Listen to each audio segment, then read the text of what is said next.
नमस्कार विद्यार्थियों, आज हम मौलिक अधिकारों का नेक्स्ट पार्ट पढ़ेंगे। कल हमने मौलिक अधिकारों के बारे में पढ़ा था। मौलिक अधिकारों के अंतर्गत हमने समानता के अधिकार के बारे में पढ़ा था। समानता का जो अधिकार है वो संविधान के अनुच्छेद 14 से 18 तक प्रदान किया गया है। अनुच्छेद 14 के अंतर्गत हमने पढ़ा था कानूनी समानता। अनुच्छेद 15 के अंतर्गत हमने पढ़ा था विभेद का निषेध। अनुच्छेद 16 के अंतर्गत अवसर की समानता। अनुच्छेद 17 के अंतर्गत अस्पृश्यता का निषेध और अनुच्छेद 18 के अंतर्गत हमने उपाधियों का निषेध ये पढ़े थे। और समानता के अंतर्गत भारतीय संविधान के अंतर्गत ये कोशिश की गई है कि भारत के अंतर्गत निवास करने वाले सभी नागरिकों को समानता का अधिकार प्रदान किया जाए, यानी कि उनके साथ समान व्यवहार किया जाए, चाहे वो कानून के क्षेत्र में हो, चाहे सामाजिक क्षेत्र में हो, चाहे नौकरियों के क्षेत्र में हो, समान व्यवहार किया जाए। दूसरा जो अधिकार प्रदान किया गया है संविधान के अंतर्गत वो स्वतंत्रता का अधिकार प्रदान किया गया है। स्वतंत्रता का अधिकार भारतीय संविधान के अनुच्छेद 19 से 22 तक स्वतंत्रता का अधिकार प्रदान किया गया है। अनुच्छेद 19 के अंतर्गत विभिन्न प्रकार की स्वतंत्रताएं प्रदान की गई है। अनुच्छेद 19 से 22 यानी कि 4 अनुच्छेदों में स्वतंत्रता का अधिकार प्रदान किया गया है। स्वतंत्रता का जो अधिकार है उसके बारे में पायली एक विचारक है, उन्होंने ये कहा था कि मौलिक अधिकारों में स्वतंत्रता का अधिकार मूल आधार है, यानी कि स्वतंत्रता के अधिकार को वो बहुत ज्यादा प्रोफेसर पायली बहुत ज्यादा महत्व देते हैं। अनुच्छेद 19 के अंतर्गत हम देखें तो अनुच्छेद 19 में विभिन्न प्रकार की स्वतंत्रताओं का उल्लेख किया गया है। अनुच्छेद 19 के अंतर्गत जब संविधान बना था तो उस समय अनुच्छेद 19 में 7 प्रकार की स्वतंत्रताएं दी गई थी, लेकिन 1974 के अंतर्गत 1978 के अंतर्गत 44वां संविधान संशोधन हुआ था। 44वें संविधान संशोधन के द्वारा अनुच्छेद 1978 44वें संविधान संशोधन के द्वारा संपत्ति का जो स्वतंत्रता है वो हटा दी गई। संपत्ति का जो अधिकार है अनुच्छेद 31 में दिया गया था वो भी हटा दिया गया और जो स्वतंत्रताएं हैं उसमें छठी जो स्वतंत्रताएं थी संपत्ति की स्वतंत्रता वो भी 1978 में 44वें संविधान संशोधन के आधार पर हटा दी गई। अब वर्तमान समय 6 प्रकार की स्वतंत्रताएं प्रत्येक भारतीय नागरिक को, ये विदेशियों को प्राप्त नहीं है, भारत के अंतर्गत रहने वाले प्रत्येक नागरिक को 6 प्रकार की स्वतंत्रताएं प्राप्त है, जिसके अंतर्गत अनुच्छेद 19 से बी सी डी करके ऐसे ये स्वतंत्रताएं दी गई हैं। पहली स्वतंत्रता अनुच्छेद 19 के अंतर्गत यदि हम देखें तो भाषण और अभिव्यक्ति की स्वतंत्रता है। भाषण और अभिव्यक्ति की स्वतंत्रता। भाषण और अभिव्यक्ति की स्वतंत्रता में अपने विचारों को आप प्रसारित कर सकते हैं, अपने विचारों का आप प्रचार कर सकते हैं, अपने विचारों का आप वितरण कर सकते हैं। इस प्रकार की स्वतंत्रता के अंतर्गत आप दूरदर्शन के माध्यम से, समाचार पत्र के माध्यम से, रेडियो के माध्यम से आप अपने विचारों का प्रसार कर सकते हैं। ये सभी स्वतंत्रताएं विचार और अभिव्यक्ति की स्वतंत्रता में शामिल है। विचार अभिव्यक्ति की स्वतंत्रता के अंतर्गत एक और स्वतंत्रता, जैसे सर्वोच्च न्यायालय ने 2005 के अंतर्गत आजकल हम बहुत सुनते हैं सूचना का अधिकार प्रदान किया गया है। सूचना का अधिकार जो प्रदान किया गया है वो भाषण और अभिव्यक्ति की स्वतंत्रता के अंतर्गत प्रदान किया गया है। भाषण और अभिव्यक्ति की स्वतंत्रता के अंतर्गत सूचना का अधिकार कैसे प्राप्त है तो उसको सर्वोच्च न्यायालय ने क्लियर करते हुए ये कहा था कि कोई भी व्यक्ति अपने विचारों की अभिव्यक्ति, अपने विचारों को अभिव्यक्त किस माध्यम से कर पाएगा, यदि उसके पास सूचना है। यदि उसे किसी भी कार्य की, किसी भी संस्था की कोई जानकारी नहीं है तो वो अपने विचारों को अभिव्यक्त नहीं कर सकता। जैसे आपको मौलिक अधिकारों के बारे में ही अपने विचार प्रकट करने हैं तो उसके लिए क्या आवश्यक है? आपको मौलिक अधिकारों की जानकारी आवश्यक है, तभी आप मौलिक अधिकारों का अनुच्छेद 2 इसमें कोई सूचना का जो अधिकार है वो भारतीय संविधान के मौलिक अधिकारों में कोई उल्लेखित नहीं है, मौलिक अधिकारों में उल्लेखित नहीं है, लेकिन सर्वोच्च न्यायालय ने इसे भाषण और अभिव्यक्ति की स्वतंत्रता के अधिकार में इसे निहित मान लिया है। इसलिए प्रत्येक व्यक्ति को सर्वोच्च न्यायालय ने यह अधिकार दिया है 2005 के द्वारा कि प्रत्येक व्यक्ति सूचना प्राप्त करने का अधिकारी है, क्योंकि इसी के माध्यम से वो अपने विचारों को अभिव्यक्त कर सकता है। अनुच्छेद 19B के अंतर्गत शांतिपूर्ण और बिना अस्त्र शस्त्र के सभा करने का, इकट्ठे होने का अधिकार प्राप्त है। इसी प्रकार स्वतंत्रता प्राप्त है। इसी प्रकार अनुच्छेद 19C के अंतर्गत संघ बनाने का, समुदाय बनाने की स्वतंत्रता प्राप्त है। इसी प्रकार अनुच्छेद D के अंतर्गत भारतीय क्षेत्र में भारतीय नागरिकों को बिना किसी भेदभाव के कहीं भी संचरण की यानी कि आवागमन की स्वतंत्रता प्राप्त है। भारतीय नागरिक भारतीय क्षेत्र में कहीं भी आ सकते हैं, जा सकते हैं, संचरण की स्वतंत्रता प्राप्त है। इसी प्रकार अनुच्छेद ई के अंतर्गत भारतीय क्षेत्र के अंतर्गत भारतीय नागरिकों को कहीं पर भी बस जाने की, निवास करने की स्वतंत्रता प्राप्त है। भारतीय क्षेत्र के अंतर्गत निवास करने वाले प्रत्येक नागरिक कहीं भी उनकी इच्छा है तो वो वहीं जाकर बस सकते हैं। मध्य प्रदेश, राजस्थान, कहीं पर भी जाकर वो अपना निवास स्थान, उनको ये स्वतंत्रता प्राप्त है। जो छठी स्वतंत्रता थी, संपत्ति की स्वतंत्रता, वो 1978 के 44वें संविधान संशोधन के द्वारा निकाल दी गई है। इसके अलावा जो नेक्स्ट स्वतंत्रता है, अनुच्छेद 19 के अंतर्गत ही जो नेक्स्ट स्वतंत्रता है वो है किसी भी व्यवसाय को, किसी भी आजीविका को, किसी भी उद्योग धंधों को करने की स्वतंत्रता। किसी भी व्यक्ति के लिए कोई उद्योग धंधे निर्धारित नहीं किए गए हैं कि अमुक व्यक्ति ये उद्योग ही करेगा, ये व्यवसाय करेगा या ये आजीविका ही अपना पालन करेगा। कोई भी व्यक्ति यदि वो योग्य है तो बिना किसी भेदभाव के उसे अपनी आजीविका को धारण करने की स्वतंत्रता प्राप्त है। तो ये 6 प्रकार की स्वतंत्रताएं भारतीय संविधान के अंतर्गत भारतीय नागरिकों को प्रदान की गई हैं। लेकिन इसके साथ एक चीज और हमें ये ध्यान में रखनी है कि भारतीय नागरिकों को जो स्वतंत्रताएं प्रदान की गई है वो असीमित नहीं है। भारतीय संविधान के अंतर्गत ये स्पष्ट रूप से उल्लेख है कि स्वतंत्रताओं के ऊपर प्रतिबंध लगाया जा सकता है। किन परिस्थितियों में प्रतिबंध लगाया जा सकता है ये भी संविधान के अंतर्गत स्पष्ट रूप से उल्लेख है। जैसे भारतीय संविधान के अंतर्गत राज्य की सुरक्षा की दृष्टि से प्रतिबंध लगाया जा सकता है। यदि आप ऐसे विचारों को व्यक्त करते हैं जिससे राज्य की सुरक्षा खतरे में पड़ती है तो आपके विचारों पर प्रतिबंध लगाया जा सकता है, या अन्य स्वतंत्रताओं के ऊपर प्रतिबंध लगाया जा सकता है। राज्य की एकता और अखंडता की दृष्टि से भी प्रतिबंध लगाया जा सकता है। नैतिकता की दृष्टि से, शिष्टता की दृष्टि से, दूसरे देशों के साथ जो मैत्रीपूर्ण संबंध है उसके आधार पर भी स्वतंत्रताओं के ऊपर प्रतिबंध लगाया जा सकता है। ऐसे नहीं कि आप किसी भी प्रकार के विचार प्रकट करके दो राज्यों के बीच संबंधों को और ज्यादा खराब कर दो, ये स्वतंत्रताएं प्राप्त नहीं है। इसी प्रकार से आप अपनी स्वतंत्रताओं का प्रयोग करते हुए न्यायालय का अपमान नहीं कर सकते हैं। न्यायालय का अपमान नहीं कर सकते हैं। दूसरे व्यक्ति की जो हानि है, मान हानि है, दूसरे व्यक्ति का आप अपमान नहीं कर सकते हैं। तो इन्हीं सब आधारों पर आपकी स्वतंत्रताओं के ऊपर प्रतिबंध लगा सकते हैं। संसद के द्वारा प्रतिबंध लगाया जा सकता है। इसी को ध्यान में रखते हुए स्वतंत्रताओं के ऊपर जो प्रतिबंध की व्यवस्था है उसी को ध्यान में रखते हुए के.पी. शाह ने ये कहा है कि स्वतंत्रताओं के ऊपर प्रतिबंध के कारण स्वतंत्रताएं इतनी संदेहास्पद हो गई है कि उन्हें ढूंढने के लिए हमें दूरबीन का प्रयोग करना पड़ेगा।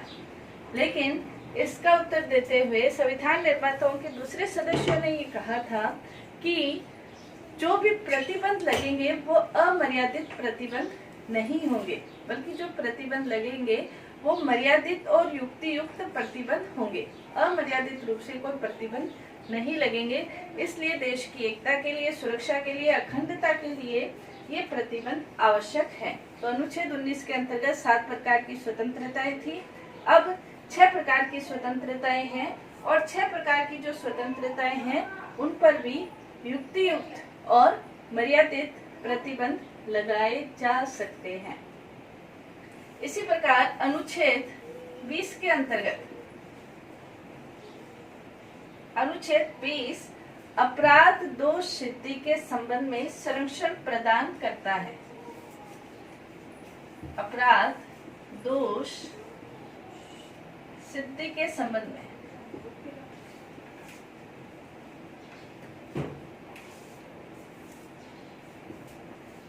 व्यक्तियों को संरक्षण प्रदान करता है। अपराध आपने किया है तो उसके विषय में आपको कुछ स्वतंत्रताएं प्राप्त है। यदि आपने अपराध किया है और उस समय विद्यमान कानून का यदि उल्लंघन किया है तभी आपको अपराधी माना जाएगा, वरना आपको अपराधी नहीं माना जाएगा। यानी कि जिस समय आपने अपराध किया है, जैसे मान लो 2005 में अपराध किया है तो 2005 में वो कानून होना आवश्यक है। तो कानून का उल्लंघन करने पर ही आपको अपराधी माना जाएगा। अगर 2007 में कोई कानून बनता है तो 2005 के आधार पर आपको अपराधी नहीं माना जा सकता।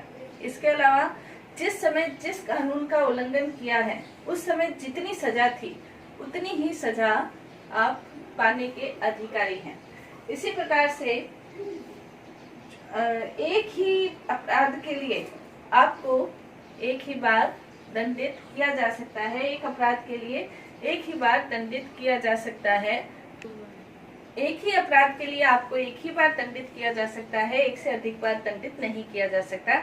इसी प्रकार किसी व्यक्ति को अपने विरुद्ध गवाही देने के लिए बाध्य नहीं किया जा सकता। किसी भी व्यक्ति को ये नहीं कहा जा सकता कि आप अपने विरुद्ध गवाही दो ही दो।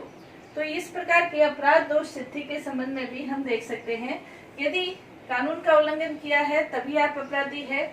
एक ही अपराध के लिए एक ही बार दंडित किया जा सकता है और अपने विरुद्ध गवाही देने के लिए आपको बाध्य नहीं किया जा सकता। तो ये अपराध दोष सिद्धि के संबंध में आपको अधिकार प्राप्त है। इसी प्रकार नेक्स्ट जो अधिकार है वो अनुच्छेद 21 के अंतर्गत अनुच्छेद 21 व्यक्तिगत स्वतंत्रता और जीवन की सुरक्षा ये अधिकार प्रदान करता है। व्यक्तिगत स्वतंत्रता और जीवन की सुरक्षा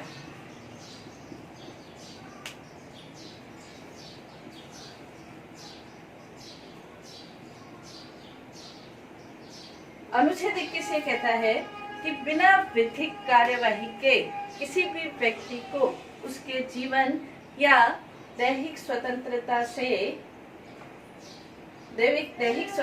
को खत्म नहीं किया जा सकता बिना विधिक कार्यवाही के।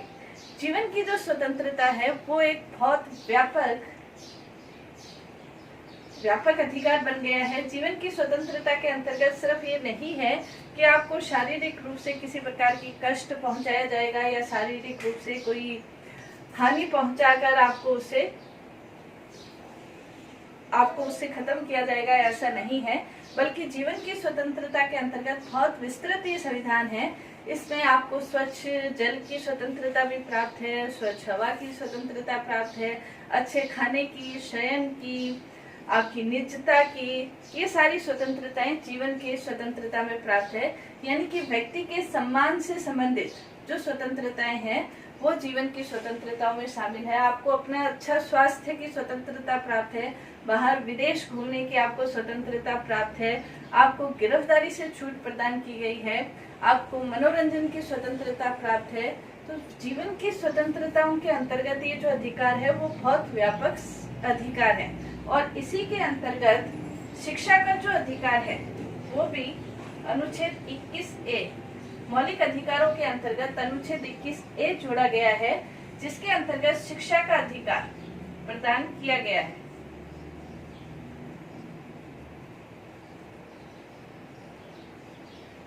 शिक्षा का अधिकार प्रदान किया गया है अनुच्छेद 21A के तहत।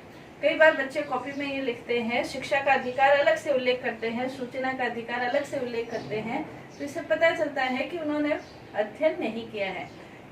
अनुच्छेद 21 जो व्यक्तिगत स्वतंत्रता और जीवन के अधिकार से संबंधित है, उसी के अंतर्गत ही शिक्षा का अधिकार प्रदान किया गया है। 86वां संविधान संशोधन हुआ था 2002 में।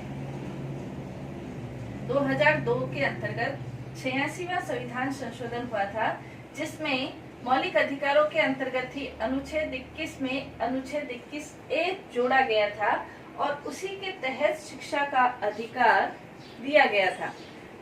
नीति निर्देशक सिद्धांतों के अंतर्गत शिक्षा का अधिकार, शिक्षा प्रदान करने से संबंधित व्यवस्थाएं पहले से थी। मौलिक कर्तव्यों के अंतर्गत भी शिक्षा प्रदान करने से संबंधित एक मौलिक कर्तव्य, 11वां मौलिक कर्तव्य जोड़ा गया था।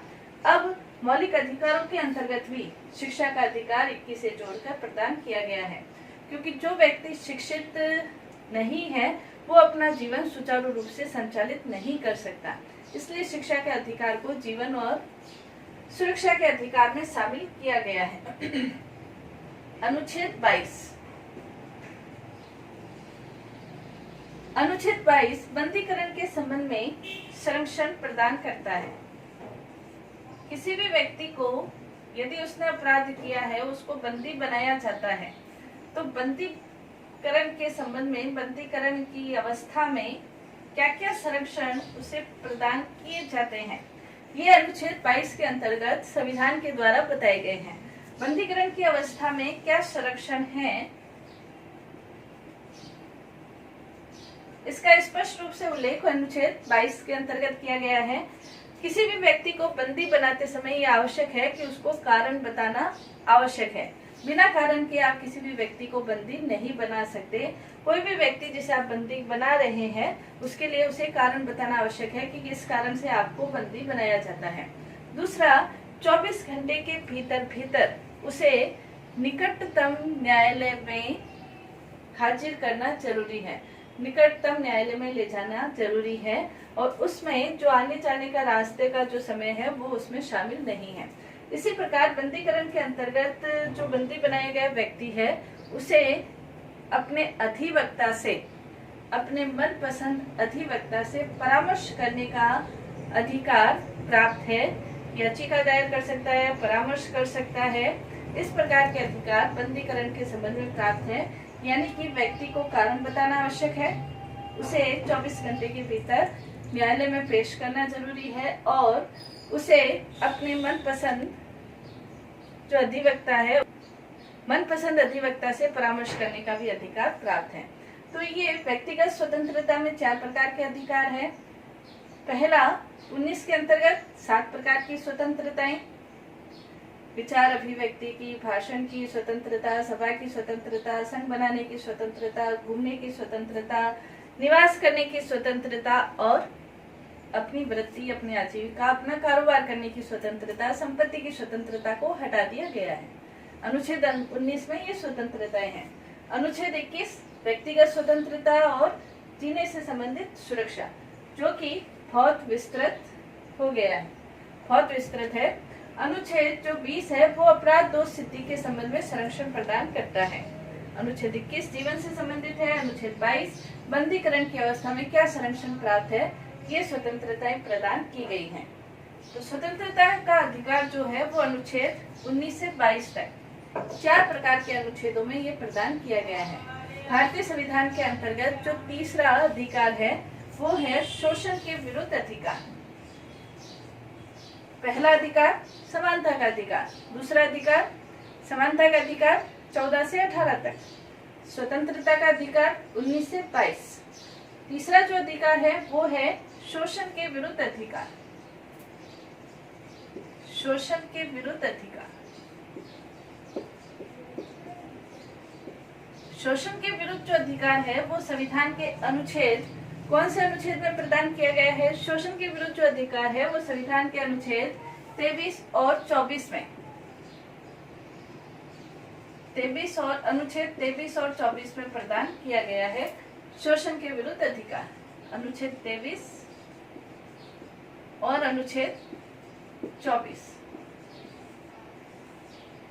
अनुच्छेद जो 23 है वो बड़ों से संबंधित है, बड़ों का शोषण नहीं किया जा सकता मेन रूप से। अनुच्छेद 24 बच्चों से संबंधित है। अनुच्छेद 23 के अनुसार स्पष्ट रूप से ये कहा गया है कि मानव दुर्व्यापार और बेगार का निषेध किया जाता है। मानव दुर्व्यापार और बेगार का निषेध किया जाता है। मानव दुर्व्यापार का मतलब ये है कि कोई भी व्यक्ति दूसरे व्यक्ति को, चाहे वो पुरुष है, चाहे वो स्त्री है, चाहे बच्चे हैं, उनका व्यापार करने का निषेध अनुच्छेद 23 के अंतर्गत किया गया है। एक व्यक्ति दूसरे व्यक्ति का व्यापार नहीं कर सकता है। इसी प्रकार से जो देवदासी प्रथा है, जो दास प्रथा है, जो बंधुआ मजदूर की प्रथा है, इनका भी निषेध अनुच्छेद 23 के अंतर्गत किया गया है। यानी कि जो बेकार प्रथा है, बेकार प्रथा का मतलब जब बिना पैसा दिए हुए आप किसी से काम लेते हो, कार्य करवाते हो, बंधुआ मजदूर भी जैसे इसके अंतर्गत शामिल है, तो इन सब का निषेध अनुच्छेद 23 करता है। लेकिन इसके अंतर्गत एक अपवाद ये है कि यदि कई बार राज्य इस प्रकार की नीति अपनाए कि जिसके अंतर्गत सार्वजनिक श्रम की व्यवस्था की जाए, तो उसके अंतर्गत राज्य के द्वारा ये घोषणा की जाती है कि अमुक स्थिति के लिए सभी व्यक्ति अपना श्रम का योगदान देंगे। जब राज्य इस प्रकार की कोई नीति बनाता है तो वो बेगार प्रथा के अंतर्गत नहीं आती। क्यों? क्योंकि उसमें राज्य के द्वारा सभी नागरिकों के साथ बिना किसी भेदभाव के, जाति, धर्म, भाषा, बिना किसी भेदभाव के एक साथ श्रम की कोई योजना लागू की जाती है, तो उसे हम बेगार नहीं कहेंगे। इसी प्रकार अनुच्छेद जो 24 है, अनुच्छेद 24 के अंतर्गत मानव जो बाल श्रम है, मानव नहीं बाल श्रम का निषेध किया गया है। अनुच्छेद 24 के अंतर्गत बाल श्रम। अनुच्छेद 23 मानव दुर्व्यापार और बेगार प्रथा पर निषेध करता है। अनुच्छेद 24 बाल श्रम का निषेध करता है, बाल श्रम का निषेध करता है। यानी कि अनुच्छेद 24 के अंतर्गत एक और 1916 के अंतर्गत एक और ये संशोधन जोड़ा गया था। 1916 के अंतर्गत बाल श्रम संशोधन अधिनियम 2016, बाल श्रम संशोधन अधिनियम 2016 के अंतर्गत अब जो बाल श्रम की जो स्थिति है, वो स्थिति ये है कि 14 साल तक के बच्चों को किसी भी प्रकार के कार्य में नहीं भेजा जा सकता। यानी 14 साल से कम उम्र के जो बच्चे हैं वो कहीं पर भी कार्य नहीं कर सकते। ना वो घरेलू कार्य कर सकते हैं, ना किसी दुकान में कार्य कर सकते हैं, ना कोई चाय की ठेली वगैरह पे कार्य कर सकते हैं 14 वर्ष तक के कम उम्र के बच्चे। और इसमें संशोधन करते हुए 2016 के अंतर्गत 14 से 18 साल तक के जो बच्चे हैं उनको जो खतरनाक कार्य है, खतरनाक जो फैक्ट्रियां हैं, उनमें नहीं लगाया जा सकता है। तो ये जो अगर वो उनको लगाया जाता है, अगर देखा जाता है, तो इसके लिए सजा का भी प्रावधान है। 6 से 5 वर्ष तक की सजा का प्रावधान है। 20,000 से 30,000 जुर्माना भी लग सकता है और इस सजा को बढ़ाया भी जा सकता है। तो पूर्ण रूप से 14 साल तक के बच्चों को तो बिल्कुल भी कार्य नहीं करवाना है। 14 से 18 साल तक के जो बच्चे हैं वो खतरनाक कार्य नहीं कर सकते हैं। तो जो बाल श्रम है उसका निषेध अनुच्छेद 24 के अंतर्गत किया गया है। तो ये 2 प्रकार के अधिकार आज हमने पढ़े, स्वतंत्रता का अधिकार और शोषण के विरुद्ध अधिकार। स्वतंत्रता का अधिकार 19 से 22 तक और शोषण के विरुद्ध अधिकार 23 और 24 के अंतर्गत हमने पढ़ा। कल हम और अधिकारों का वर्णन पढ़ेंगे।